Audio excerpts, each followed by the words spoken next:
It is Friday, October 14th. Welcome to Capitol Tonight. I'm Susan Arbetter. The gubernatorial race between Democrat Kathy Hochul and Republican Lee Zeldin is tighter than one would think in a blue state like New York. There are a few reasons for that. Hochul is not as well known as her predecessor, longtime Governor Andrew Cuomo. Also, the political headwinds are not in her favor. These are the midterm elections when the party in power in the White House is typically on the defensive. Plus, inflation is high. Gas and food prices have been at a premium, and violent crime in New York City rose 11.3% between 2020 and 2021. Now, that's according to the New York State Division of Criminal Justice Services. At the same time, while crime in New York City is up, crime is slightly down statewide since 2020 by 0.1% and down 24% statewide since 2012. So the picture is a nuanced one. But keep in mind, New York is a very blue state, so the ball is in Lee Zeldin's court, and Lee Zeldin is here in my court today. Welcome. How are you? I'm doing great. Super. Yeah, you had quite an episode near your house the other day. There were two teenage boys who were shot outside your home. Your twin girls were inside together, and you have used this incident to amplify your tough on crime message. And I'm hoping that you would connect the dots for us. How would your policy have prevented that shooting or handled it differently? Well, first off, what I've been talking about over the course of these last 2 or 3 weeks especially is that there have been a lot of different high-profile crimes. So when I was last Friday in front of the 176th Street subway station in Morris Heights in the Bronx, because the day before there was a fatal knife attack, the fourth knife attack in 10 hours there. Or in Western New York, just outside of Buffalo, where a woman a week ago Wednesday was murdered in front of her 3 kids, wearing a bulletproof vest. The day before, her husband was just released after being charged with a slew of domestic violence offenses, and the judge did not have discretion to set bail. And the wife said, listen, he is going to kill me. She was wearing a bulletproof vest when she was shot in front of her 3 kids the next day. So we've been talking about all of these different issues. And we saw the Green Goblin gang on the New York City subway, the person who took the axe out, swinging it at tables and walls and customers, and then instantly released back out on the street. So when I left Bronx last Friday, I didn't expect that the next time that I'd be standing in front of crime scene tape was going to be in front of my own house. There's so much that is unknown about the facts of what happened Sunday afternoon. All I know is what I saw on my security camera footage on 4 of the cameras. I know what I heard in talking to my daughters, and I know a little bit from what I've learned in talking to local law enforcement. But it would be important for us to know who the shooters were. Sure. I don't know if they have a criminal record. I don't know what crimes that they've committed. Were they arrested a week earlier? Were they arrested 3 months earlier? It should never have happened. 100%, yeah. Absolutely, for sure. So you are the law and order candidate here. On Thursday, you announced that you would suspend a series of crime reforms if you were elected governor, including bail reform measures, measures that limit solitary confinement, the law that raises the age of criminal responsibility, and discovery law.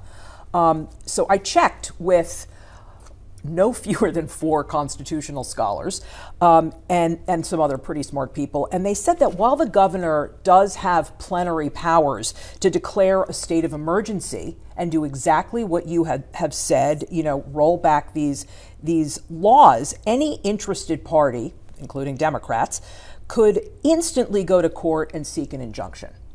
So how would your bail rollback work, since it would probably immediately be quashed? Well, first off, let me be clear. What Plan A should be, that the people who are there in charge right now, one-party rule up in Albany, they need to tackle this issue. And this isn't a Republican versus Democratic issue. The mayor of the city of New York, Eric Adams, says there should be a special session today. They should overhaul cashless bail. They should give judges discretion to weigh dangerousness. They should raise the age. And Mayor Adams is absolutely right. I support him in that call. So the idea of what we're talking about in January is under the assumption that the people who are in charge right now are going to do nothing about it between now and January. Now, that's a sad reality of where we are at the moment. Now, next step. So we get there in January. We need the legislature to come to the table. Yes. And I'm willing to work with absolutely anyone to find common ground however possible. And the idea that they won't work together is ignoring the will of the people. Us winning this election on November 8th is the New York voter, is the New York resident making it very clear that they want to see Albany do more to tackle crime. But in a democracy, they individual districts elect their representatives, and it was those representatives who put bail reform into place. So really, I mean, it would be undoing what a duly elected legislature has done. So if you go tell the 3 kids who can grow up without a mother outside of Buffalo that there's no data to support giving judges discretion to weigh dangerousness. I mean, the governor's position is that there's no stats, there's no data to support any of what we're talking about. Go look at what's happened inside of our correctional facilities since April 1st with the implementation of the HALT Act, with the corrections officers and other prison staff and inmates, and the number has been skyrocketing. The legislature has to come to the table. Us winning this race... So this is leverage for you to get them to the table? Absolutely. And then we're not talking about a governor having the power to repeal the law. The governor does not have the power to repeal the law. But what the governor does have the power to do is to suspend the law. Now, the legislature may say, well, we don't accept that you're suspending the law. Come to my office, or I'll come to yours, I'll meet you anywhere. But we have a responsibility. Once the election is over, there's time for government and time for politics. The election is over. We have a job in serving our mutual constituents to overhaul, to have a conversation about, to do anything in our power to find common ground and make the streets of New York safer. So you say that a governor can roll something back. So declare a state of emergency on crime. Yes, declare a state of emergency, and do what he has to do to not that it will stand up in court, but you're saying that you're going to use that as leverage. I believe that it would. Okay. Well, of course you would. We'll see. We'll see. Right. So let's follow that line of reasoning, though. Congressman, if you're prepared to use the power of the governor's office to roll back criminal justice reforms, would it be possible for you to do the same thing with abortion? I mean, of course it would be possible for you to do the same thing with abortion. So how do you respond to that? I said that I wouldn't. So so you're saying, trust me. Here's the great thing about what I'm saying about the way I run my campaign, is that I actually tell the voters where I stand on these issues before they vote, not after. See, Kathy Hochul says, elect me and I'll tell you what my position on cashless bail will be maybe in January. That's actually her words, not mine. I believe that we should have multiple debates all throughout the entire state to be talking about all these issues, and the debates should have started already. But if you want to ask about abortion, a few years ago, New York codified far more than Roe. So we woke up the day after the Dobbs decision, the law in New York was exactly the same as it was the day before. Nothing changed, you can still roll it back. I mean, anything that's in statute can be rolled back by the governor if they declare a state of emergency on that issue. But I'm telling you that I'm not going to do that. Okay, so you could veto state funding for health clinics across the state that perform abortions. They currently get millions of dollars in funding. So as far as this entire process goes, start to finish, this isn't something about at the end of March, just before the fiscal year is over, what is going to be vetoed by a governor. We have to be talking about at the beginning of this process, when we put out an executive budget, and then trying to work together to find common ground however possible. But I've made it crystal clear that this abortion law that was passed a few years ago, I'm not going to roll back.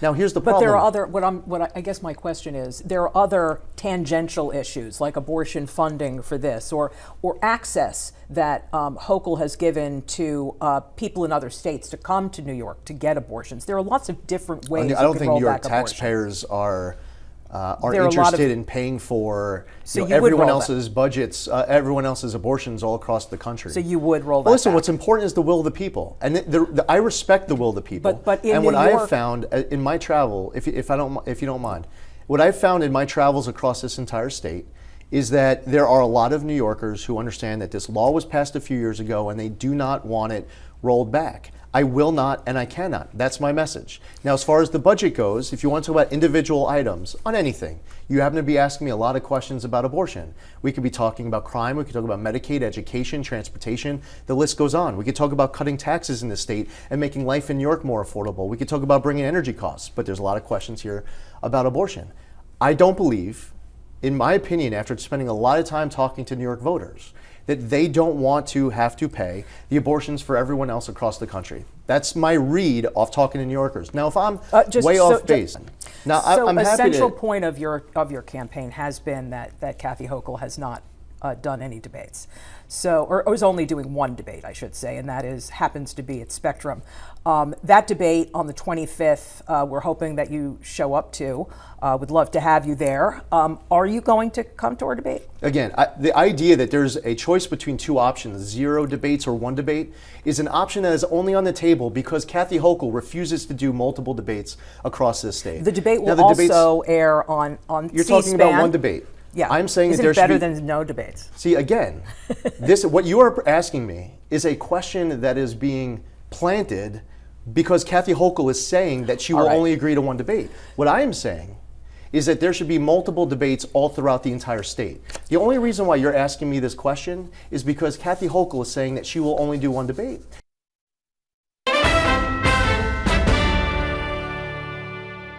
So I wanted to ask you about concealed carry. All right, it's this Concealed Carry Improvement Act. Even though there was a shooting in front of your home, you still agree that that needs to go. You don't support the Concealed Carry Improvement Act, am I right? Well, it is unconstitutional. That's what at least one judge has said. It's black and white unconstitutional. And by the way, it's far more unconstitutional than what the Supreme Court had overturned a week prior. When we're talking about gun crimes that are committed, there's a big difference between a law-abiding New Yorker who wants to safely and securely carry a firearm solely for self-defense, and a criminal who has an illegal firearm who commits crime after crime after crime, and because of the system, they're still out on the streets. Absolutely, but there's also what we have to go after. A difference between, carrying a gun in a very crowded area like New York City or the suburbs of Long Island, where, you don't want people carrying a gun around in cul-de-sacs, right? But you're referring to, you're talking about criminals. Yeah, I'm talking about, anybody with a gun. There was an incident in Florida just last weekend, Lee Zeldin, where 2 dads are in their SUVs driving down the highway. They get into a road rage accident. They each shoot each other's child that is in the car. What makes you think that if more guns are on the streets, that kind of, people lose their tempers? Again, they do. We have to look at this as 2 different types of people who are trying to acquire firearms. Here's the point of the question, is that the crimes are being committed by criminals. They oftentimes have the illegal firearms. Kathy Hochul puts out a tweet and says, I want American Express and MasterCard and Visa to flag all purchases of firearms as suspicious. Now, again, we don't know exactly how that firearm was acquired that was used in the shooting at my house on Sunday afternoon, but I guarantee you it did not start with a swipe of an American Express card. Economic development is next on the list. Perfect. So there were a couple of big announcements last week, one in Syracuse with Micron, one in Poughkeepsie with IBM. These deals are not free. New York State and local economic development entities spend $10 billion a year in grants and tax breaks.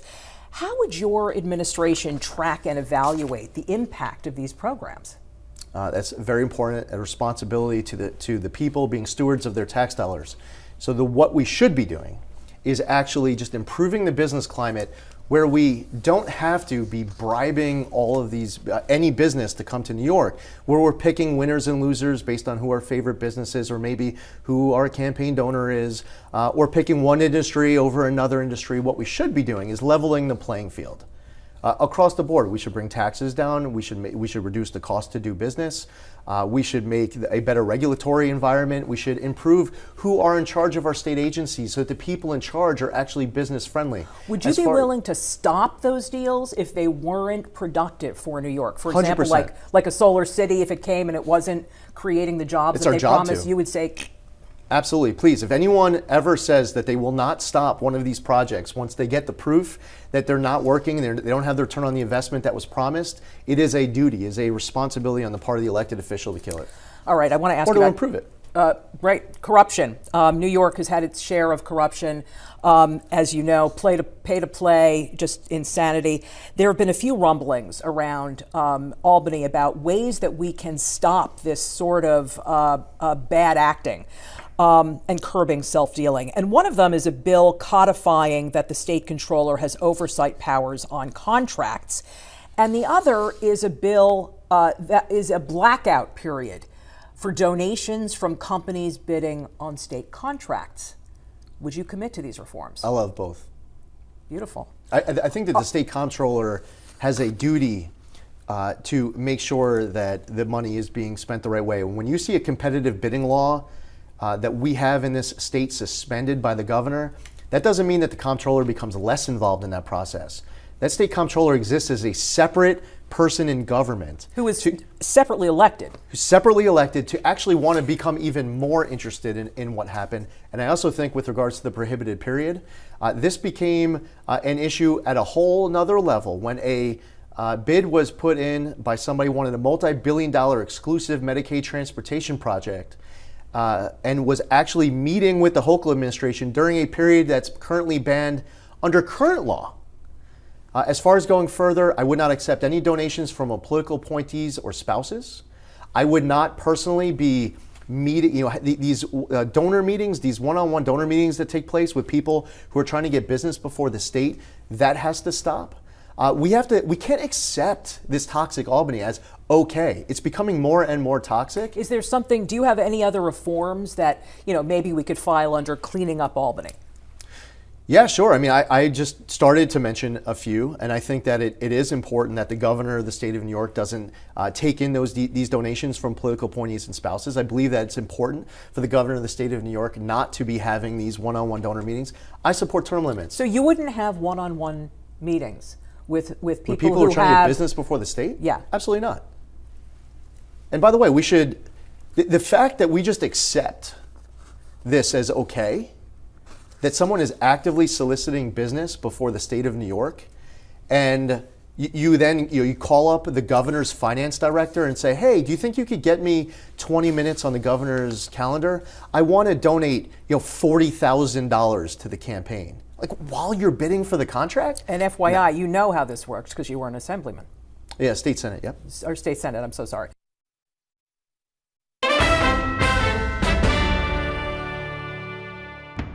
I want to move on to energy.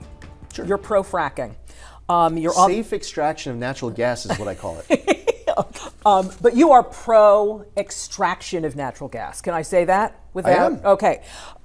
And you're on the record saying that you would reverse the state's I would love to. ban. Now, two questions. How would that jibe with the Climate Leadership and Community Protection Act, as well as with the new constitutional amendment that was passed last November that promises New Yorkers clean air and clean water? Yeah, well, every New Yorker wants access to clean air and clean water. Absolutely. So as a principle, that's something that you absolutely have to protect. I think that there's a huge misunderstanding as to how the technology has advanced and what is actually happening with these other states tapping into the same resource of the same shale. So these people live in the southern tier. Many of them are begging for the state to reverse this state's ban, and they're looking over the border into Pennsylvania, and they're seeing how in these border towns, they're all tapping into it. And they're able to get the prosperity, the economic vitality, the jobs that are created, the revenue that is generated. I also hear sometimes bad water. But I would argue that what was advocated up in Albany to get the bans in place, like what was being told rhetorically up in Albany, was far more hyperbolic than what is actually happening right now in these other states today. There is a big disconnect. Now, we have many years of now this new research and data and science to look at, and we should look at it, and we should come to the table. And I believe that we should be exporting energy to other states. We could be exporting to other countries. There are pipeline applications in Albany right now being delayed, denied, that instead should be getting approved. There was an announcement that was made just recently between the PSC and National Grid, where the state was announcing that National Grid was going to be able to increase electric rates, not decrease. They were announcing that they were going to increase electric rates in exchange for National Grid withdrawing an application for a new pipeline. That's the opposite of what we need to see government All right, doing. so what would the rates that we're going to see this winter are going to be incredibly high. Grid did an analysis, and they said, on average, it's like an extra $230 or something. What would you do if you were governor to make sure that the PSC says no to the utilities? You can't increase these rates. So it's twofold. One is, on top of wanting to say you can't raise rates, is a responsibility to improve access, to improve supply, to improve connectivity. The state is going out of its way to make the delivery of of energy supply across the state that much harder. Now, I believe that we have a responsibility, and we look long term. And you're talking about right now, we have laws that are on the books that set really bold goals for the future. Yes. If we do not ramp up our effort drastically to pursue alternative ways to have access to these energy supplies, we can't hit these dates without causing economic pain to people who can least afford it. So you would not roll back the CLCPA. This is the Climate Leadership and Community Protection Act for people who are watching. I think that some of the dates we need to look at whether or not they need to be moved if it is concluded, and it seems like there is evidence to support that some of these dates are going to be impossible to hit without causing economic pain to people who can least afford it. That's a problem. So you set the dates, I get it. These are goals. They're ambitious. They're bold. You have to make sure that you can actually hit that date in reality without causing pain to people who just can't afford it. You would support more nuclear? Yeah, my point is I'm an all of the above energy guy. What would you like to leave our viewers with? It is important for everybody everywhere to do everything in your power to get to be active in the process. Sign up as a poll watcher. You could be out there listening. You're a Republican, you're a Democrat. Just get involved in the process. It would be an honor to serve as New York's next governor. I believe that we need balance restored to Albany, and we need to understand that the reason why New York leads the entire nation in population loss is because this state capital is attacking wallets and safety and freedom and the quality of our kids' education. And I believe that for those who are looking in other states and they feel like their money will go further, they'll feel safer, they'll live life freer, I want them to stay here. So what we need is a governor who understands that New York leads the entire nation in population loss, understands why that is happening, and is committed to doing everything and absolutely everything and anything in our power to be able to reverse it. Well, this has been such a pleasure. We've been speaking with the Republican candidate for governor, Congressman Lee Zeldin. Thank you so much for joining me.